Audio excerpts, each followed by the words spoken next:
All right, guys, welcome back to our Summer Coach Collab Series. I'm so excited to be here today. I decided to just go ahead and film the intro together with Sarah. Hi, Sarah. Thanks for Hey. hanging out with us today. I wanted just to make room for us to share. So if this is going to be a lengthy video, I just want to make sure that we have time to share our hearts about the topic of the day, which is emotional eating. And, kind of a big deal for both of us, I know. And for a lot of you guys too, who are watching this. So if this is the first time you're tuning into our Summer Coach Collab Series, this is video number 3 of the series on Kathryn May. And the first one actually was filmed and put on Sarah's channel. So you guys can go check out her channel and the link in the description below for the first video where we just kind of shared her experience with Nutrisystem and my experience with Nutrisystem. And it was very different coming from different perspectives. So I'm really excited to just go ahead and dive into this conversation that we're going to have today. And before we do, really quickly, if you haven't already subscribed, go ahead and click that subscribe button right now because it's totally free. You guys don't have to pay for anything. This is not a paid subscription channel. I get on here and just share my heart with you guys for the free ski. So hit the subscribe button and join our community. Let's go ahead and just start talking about emotional eating. And I think this topic is very timely, at least it is for me, because as Sarah and I were even just talking a little bit off camera about some things, and we're like, wow, we're both right in the same thick of it, it feels like. And it does tend to go that way. Like, have you noticed that, Sarah, where like you feel something and then everybody else like, me too, me too, me too. And you're like, really? I'm not alone. Right, exactly. I think, and we mentioned in our discussion prior that even just with everything in the pandemic, you probably are not as alone with anything that you're feeling and processing. Everyone is going through the same kind of adjustments. So definitely a time to have grace on yourself and others, because there's always so much going on since this time last year. It's just been crazy. That's so true. And I think just being open and honest enough with ourselves and with those around us that we know, love, and trust to just share what's going on with us and be okay with sharing it and not holding it all inside. And that I'm really bad about doing. Like I just hold on to stuff, and then all of a sudden I find, that I'm eating everything. And then I'm like, wait a minute, I've gained 5 pounds and I wasn't on vacation. What happened? So I need to do evaluations at that point and then decide what's going on, and then journal some things out maybe, and then talk to some people. So always having people to talk to and being vulnerable and real is really important. Actually, Sarah is a certified health and life coach. So she is here just sharing her heart and just from her own expertise, like just some things that she's dealt with on her own, but then also just some things that she knows because she's been trained, to help people through certain areas, especially when it comes to health. So I have really been struggling over the last 3 months or 4 months now, probably, because there's been so many big life events going on. Like I have a, son who's graduated high school and is going to be going to college. That's my first one, my baby, my firstborn. And that's a big deal. And then, I have a book that I'm working on that's going to be published in September. And there's so much that goes along with that. So there's that, plus I'm a mom, a business owner, wife, friend, all the other things that are regular life. And I just been finding that I'm just going back to eating my emotions and not even like thinking about it. It's just happening. Yes. Yes, I've dealt with that majorly. I've talked about my story a lot on my channel, and then also just in these conversations that, I've dealt with binge eating disorder, and I'm like right on the cusp of losing 80 pounds.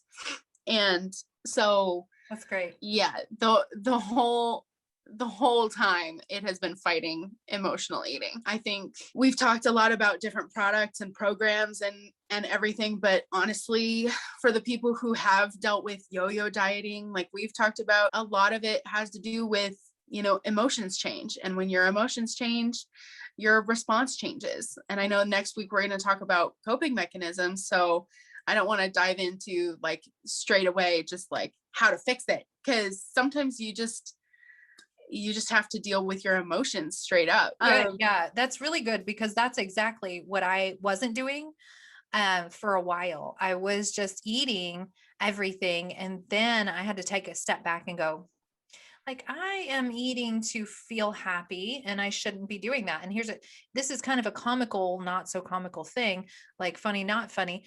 My sister and I used to kind of poke fun at each other. I'm unhappy because I eat, and I eat because I'm unhappy. And we would like, ha ha ha, giggle, giggle, but it's really not funny. It's really the truth. When I started Nutrisystem in April of last year, I didn't think I was an emotional eater at all. I didn't think I dealt with that to maybe a small degree, but not to the degree that I found that I did.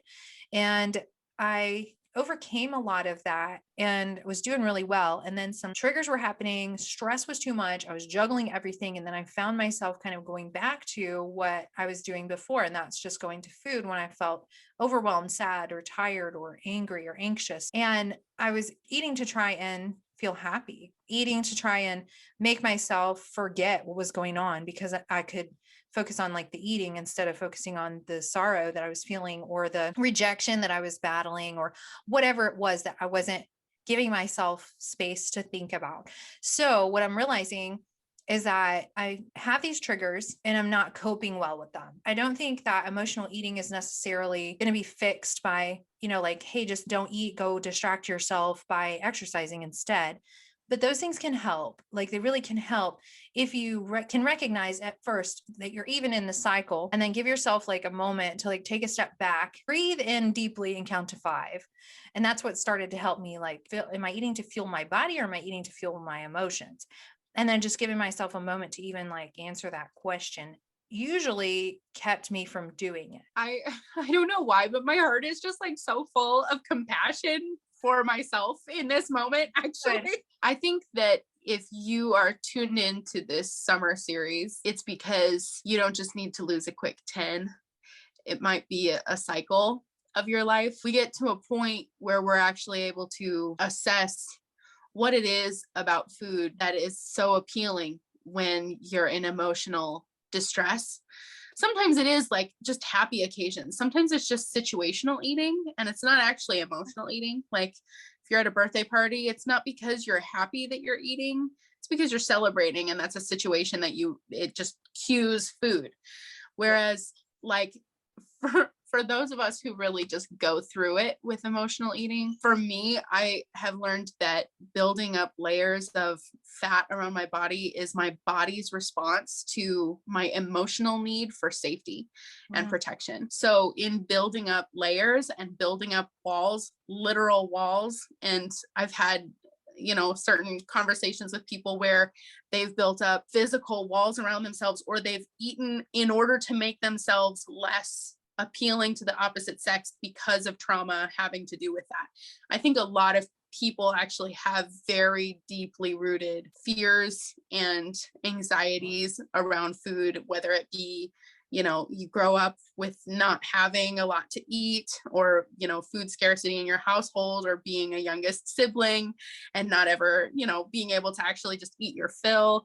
There's so many really deep issues with regards to emotional eating. If you are like me, you need to really face deeper traumas and deeper issues with regards to emotional eating. And it's not just a quick fix. But I will say, for me, there have been times where I've been eating and I've needed to just tell myself, you're safe. It's been a really long journey for me to be able to know myself well enough to know what my inner self needs that won't be cured with food.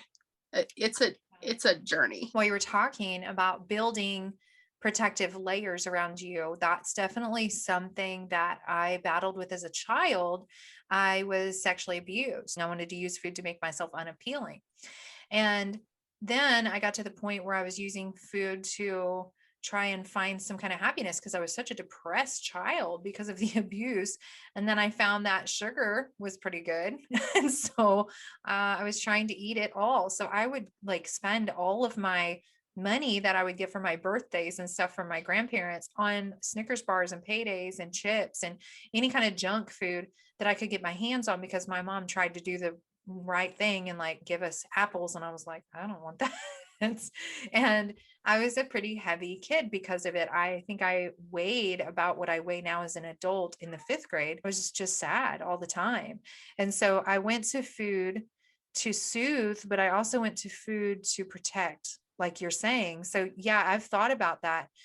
Even in some of my journaling times, I've found when I'm asking myself that hard question, like, why are you going to food right now? For me, it is from trauma. It is from, things happening as a child, and our foundations that get laid take a long time to tear down and rebuild the healthy, strong foundations versus these foundations that with the wrong material. I've been going through that process for a long time and I've come a long way, but there's those times when those habits, those old thought patterns come back up. So I appreciate you saying that, because I think a lot of times people, women especially, won't give themselves permission to feel things. Most of us just stuff it and we just keep going. And so I know that some people like myself, like we don't want to be seen as weak, even though there's nothing wrong with that. But because of the abuse, because of being in a place where we had to be strong, like, or we had to feel like we had to be fearless, weakness is like not a good thing. And so I grew up feeling like I can't be weak, I can't show emotion. And then I would eat half of a cheesecake and then feel sick and miserable, but then yet keep eating. And so just knowing as an adult, like that's not healthy for me, reasoning, doing all the things, learning how to choose better foods, maybe when I'm around like a party, at the birthday party or whatever, like I can eat a piece of cake, but I don't need to eat every piece of junk food that's there and the cake. Like Right. I have to have some boundaries, which I haven't quite learned how to do yet. Because I have an extreme personality. Like you were talking about this, I think last week, like having that extreme personality where you're like all or nothing. And Mhm. if I feel like if I eat terrible for breakfast, I better go ahead and just finish the rest of the day terribly. But there's those triggers, that happen that make me want to eat when I know I shouldn't be eating, or eating because I'm stressed out and I'm thinking, okay, I don't know what else to do. I found myself like in those moments of like severe stress. I'm like, I want ice cream. I want chocolate, in my head, this little thing starts screaming. So the emotion is so strong. Like I want to go eat, and then I go eat, and then I feel terrible. I feel bloated. Plus I feel terrible up here. Then I start beating myself up. It's like a cycle, that we get on, emotional cycle, and learning to break that emotional eating cycle is a challenge. Like you said, it's work. Like it's a lot of work. And that's not always something people are willing to do. It's hard. Oh, for sure. It's definitely easier said than done to like just, feel different, or just if you're feeling sad, go for a walk. Like, okay, most people don't even have the emotional connection with themselves to know that they're feeling sad. That's Like true. most people can't actually name the emotion that they're feeling, let alone being like, I am being triggered right now. A lot of times when you're in the mode of emotional eating, you're in survival mode. Nobody's actually going through those thought processes. In the height of my eating disorder, I was not even aware that I was trapped and that I was depressed. Actually, there was one day where I woke up. It was a weekend in my university campus. I looked up at the ceiling. I was like hung over full from the binge from the night before.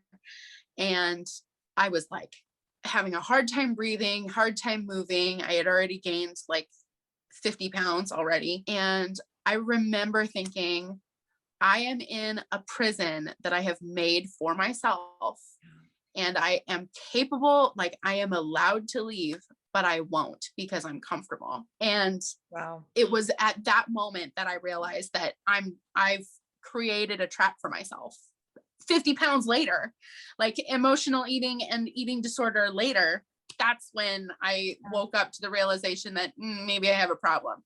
So it's one thing to say like, well, when you feel triggered, do such and such. But at the end of the day, it's like, do we even have the awareness of ourselves to be able to identify this isn't actually hunger and I'm eating for a different reason other than physiological hunger? And maybe I need to explore that a little bit more. And sometimes it's not even a trigger. I know that you've talked about how right now you're in a season of change, transitions, stress, just a lot of things going on, a lot of triggers. Yeah.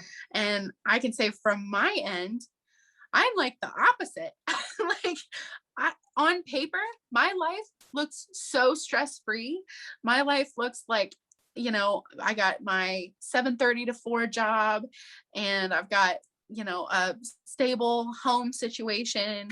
I don't have any outside relationship kind of drama, nothing like that. I'm poised for a perfect, like, glow up summer. And I have been the most depressed that I have been since 2015 when I developed my eating disorder. Sometimes it's like we're in diagnostic mode. We're in let's figure it out. We've got to correct. Yeah. And a lot of us who watch this kind of content that we're creating, we're already self-help junkies. We're already trying to self-assess what needs to be corrected. Yeah. And sometimes it literally is not you. It's not something that you need to fix. It might be even biological. That emotion could be something that's like chemically going on in you. Yeah. And that makes a lot of sense. And I totally agree with you that there's sometimes when medicine is needed. Sometimes when I know that I'm feeling like emotionally spent or I'm eating a lot more than normal, I kind of tend to stop and do that self eval pretty like routinely for myself.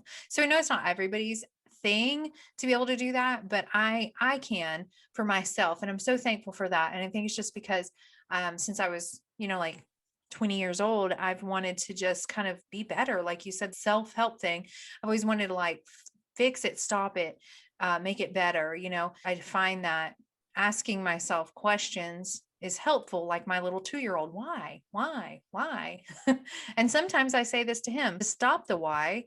Sometimes I'll say, hey, can we talk about this later? And sometimes I have to say that for me, like instead of telling him, stop asking why. Like I don't do that to him because I want to.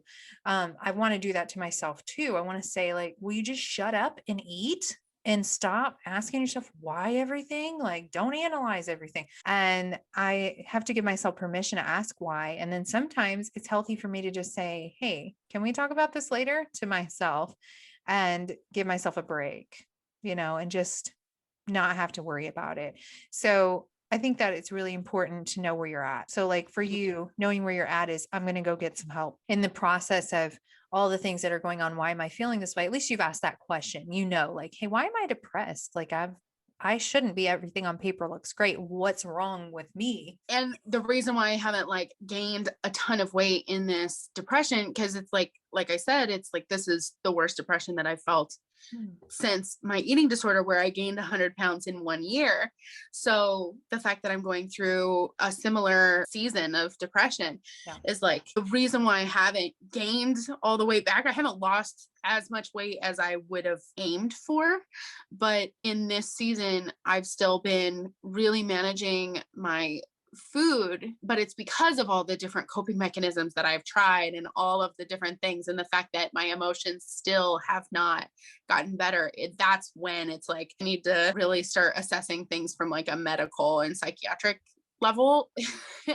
Sometimes it does get to a point where it's just like, okay, you need to get outside perspective on whatever you're dealing with emotionally, if it's just not going away and you feel like you're in that helpless cycle. And on top of that, when you make, food decisions that are not health promoting, and you eat highly processed foods and high sugar foods, it creates that chemical reaction in our body that actually does create that kind of addiction and that cycle of needing more in order to feel like you're at a stable level. I find that whenever I'm eating like healthy foods, I feel better if once I get in the habit. Like if I get past day 3 or 4, that's where it may not be like a habit for life habit, but it's a different place. Like I've detoxed my body by then of the junk. I feel better. I can think more clearly. I have more energy. My emotions are more stable, and I'll be doing that. Going along, everything's fine. And all of a sudden, something comes up, like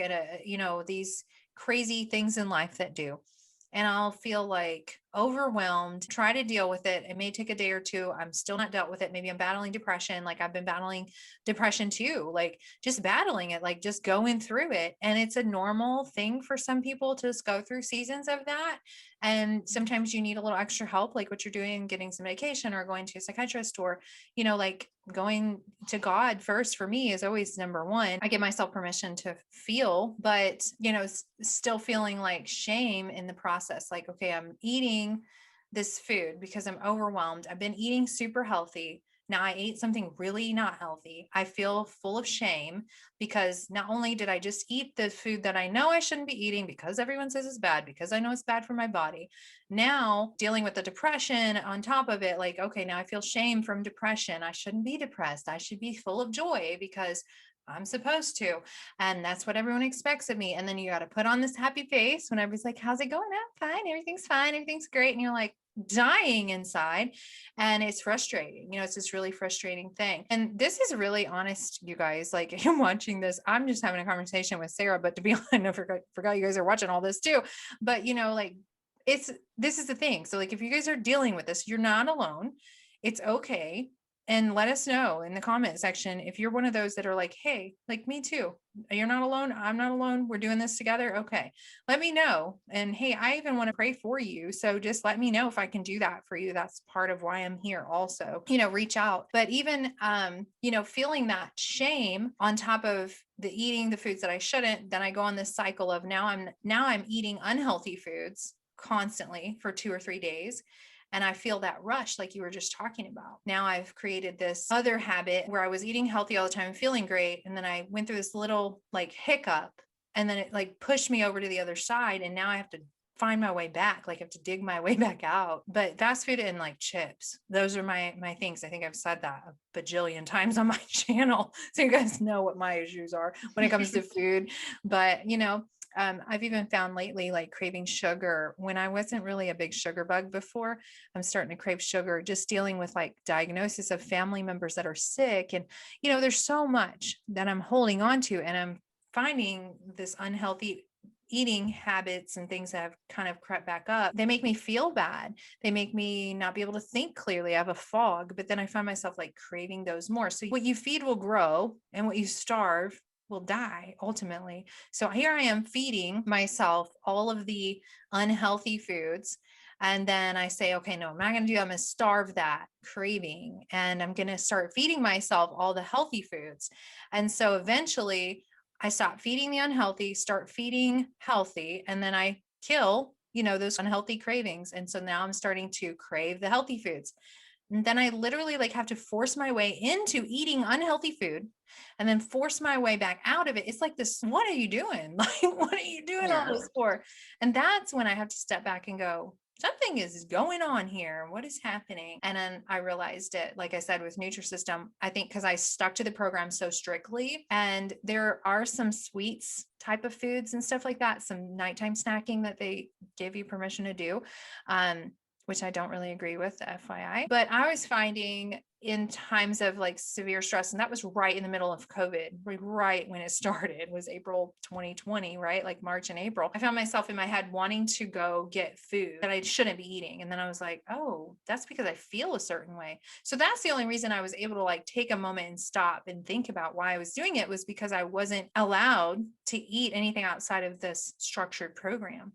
So when I would like take a minute to think about it, because I knew I wasn't going to go eat it, I was starting to do some self-eval and realize I need to get healthy here first. And so I've been working through that process. That's why healthy from the inside out is such a big deal. That's why it's so important to take a moment and like, yes, do the things where it's not easy. It's very important to stop and ask yourself, why? What's happening? And be okay with asking that. I don't know. I'm really shocked I haven't gained all the weight back that I lost last spring, because I have really been eating bad for this last 4 months, and I've not been exercising like I'm supposed to. So I've just kind of like thrown everything off and said, like, I just can't, I'm not going to do it. And I can't. So that mentality also keeps you from doing the things you're supposed to do. Whether you say you can't or you say you can, you're right. Like Henry Ford said that, I think. So that's really true. And it's okay, to go through those seasons, but then to like take a break and stop and say, why am I doing this? And deal with the things, deal with the underlying trauma, deal with the underlying emotions, to break the cycle, to learn what your triggers are, and then to find ways to cope in the moment. There may not be like long-term coping things that you can do, like go for a walk to feel better. But sometimes that is what you need to do in the moment while you're working on healing, while you're working on dealing with the feelings. And on the walk, then maybe you can deal with some of the feelings and maybe not. Maybe you're just going to be angry walking the whole time. Maybe you're just going to be speed walking and being mad, like, or whatever. Like, I don't know, maybe you won't. But it does distract your mind from the food. Like for me, it definitely does. So there's those times when something temporary can work while you're still trying to figure out the thing. So I don't think that the extreme one way or the other is good. Like forget it all and like until you can get your act together, keep doing all this, stuff isn't healthy for you. I love how you talked about, starving a craving and feeding and like nourishing a healthy craving. I think that what you were talking about kind of brought up that law of whatever is in motion tends to stay in motion, and whatever is at rest tends to stay at rest. Yeah. So if you are not in the habit of making healthy food choices, or if you're not in the habit of activity, the longer you stay in that sedentary state, you're going to tend to stay there just because that's just how it is. And whatever you feed, whatever you fuel, or whatever is in motion tends to stay in motion. So oftentimes just that small decision, like the other day, I went for a walk. I was feeling really awful. And just that one action was a catalyst for the rest of my day being more productive and more just upbeat. So when you're feeling like you're in that cycle of feeling like you make a poor decision and then you feel bad and then you feel bad, so then you make poor decisions, then just change where your motion is. Just do one little action to change the momentum, and you'll feel a lot better about yourself. You don't have to think about the long term. You don't have to think about perfection. You just have to think about the one action that you're going to take to start moving in the right direction. I love that, because it's more like progress over perfection, right? Like you're just doing something. And it will spark more. It will empower you. It will feel a lot better just to do that one thing. And I know that you had mentioned that like a lot of people use food as a coping mechanism because they don't want to appear weak. They don't want to deal with their emotions and actually face their emotions. And I wanted to circle back to that because the kind of emotional work that I have done since starting my YouTube channel has been the hardest work that I have ever done, period. I don't know about you, but I feel so much stronger having faced my demons and having like stared them in the eyes. And I really just had to conquer those things. And the amount of strength that I have had to have in the last 5 months, you cannot tell me that I am weak for feeling emotions. But the strongest people are the people who can stare down their challenges and conquer them and own their own journey. It takes a far stronger person to actually go through these battles than to run from them and to hide from them. That's so true. And that's where the lie comes in, that says you have to hide, keep it a secret. And if you're exposed, then you're going to be seen as weak or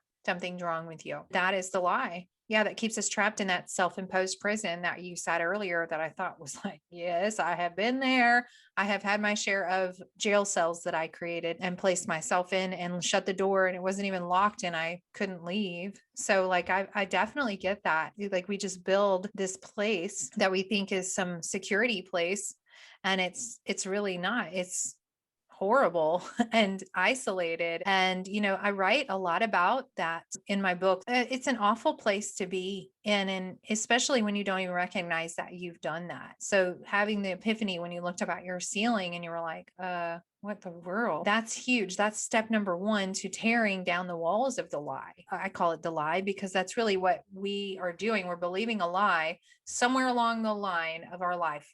Our worldview is shaped based on something that's happened to us or around us by ourselves or someone else, whether it was in childhood or not. And like, we believe a lie about ourselves based on what somebody said about us or what we just think about ourselves. And that's not accurate. Like I can tell somebody, I don't think I'm pretty. And then somebody else can say like, you're an idiot because you are, or whatever. Like it's like your view is your own view. You see things through your lens, and you can see things through the lens of truth or you can see them through the lens of a lie. And the only way that I know the difference between a truth and a lie about myself is to go to the Word of God and see what He says about me. I am so thankful that I was able to find the truth in the Word of God about who I am, not what the world says, not what society says, not what a book tells me, some self-help guru says.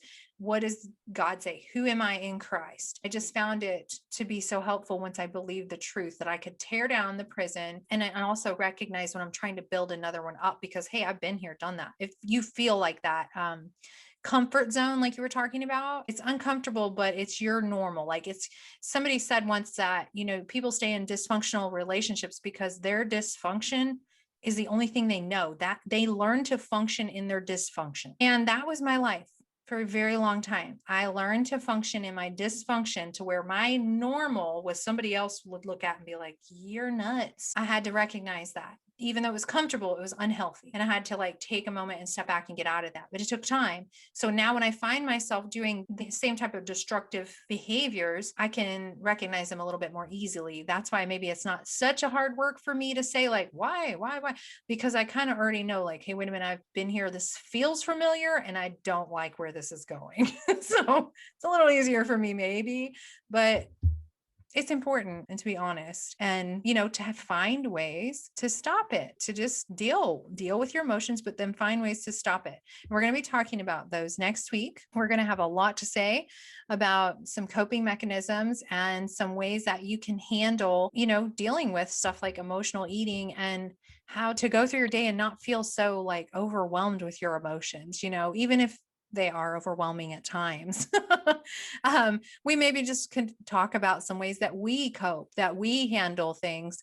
And like you said, you've lost 80 pounds, that you've not gained it back, even though you're going through this really severe depression. You have to be doing something to cope, to handle, to deal, So we're going to be talking about those things next week, just some things that we do. So if you guys are watching this in chronological order, I would love for you to comment below. What are some ways that you cope whenever you're finding yourself running to the cupboard for emotional support from the bag of chips or box of Oreos? I want to know, what do you guys do? Because, hey, maybe I could use one of those.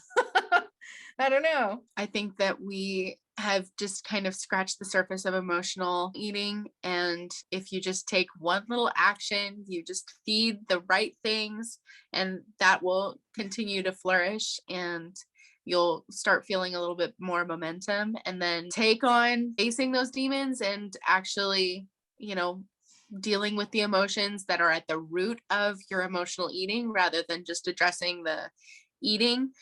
It's going to be some of the hardest work you'll ever do, but it will be worth it, and you'll come out feeling happier and free. And I think that is really, Yeah.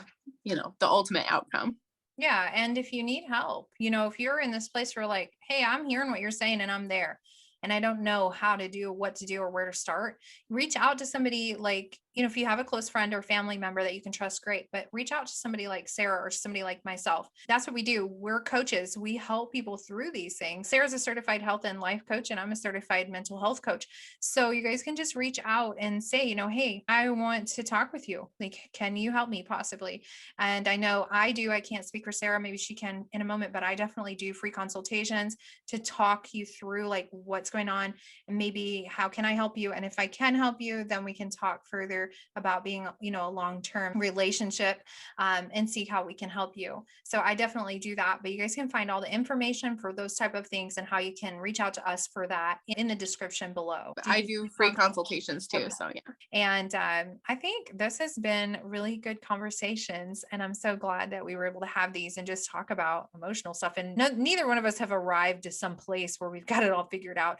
I don't necessarily know that anyone will have it all figured out on this side of heaven. I think that I'm going to be learning and growing, and I hope that I am going to be learning and growing until the day that I go meet Jesus. So I think there's nothing wrong with that. I really love to learn and grow and get better. So I think there's always going to be something to deal with, but we haven't arrived. So we just want you guys to know, we're just speaking to you from our own experiences, what we're dealing with, what we're currently handling, and just hopefully to give you guys some hope. You're not alone. So thanks for hanging out with us today, Sarah. And thank you guys for watching and just being with us. And hope that this has helped you or resonated with you or given you some ideas about yourself in the process of our awesome conversation here. Yeah. Well, thank you as always for having me. It's Yeah, absolutely. I'm so glad to have you. So glad to have you. And I am just going to be praying over ourselves, our mental health. Like everybody that's watching this know, I have prayed over this video. I'm prayed over myself. I'm praying over Sarah. Our mental health matters and it matters to God. And it is so important. I've covered this video in prayer. So just know when you're watching this, you're covered. You're totally covered and you're not alone. Don't ever let the devil make you feel like you're alone, because you're not. But thank you so much, you guys, for hanging out with us. And next week, we're going to be here talking about coping mechanisms. So I hope you guys have a fabulous week. We'll talk to you soon. Bye. Sometimes I just get to recording. I'm like, stop itching. My nose is itching. Try not to hold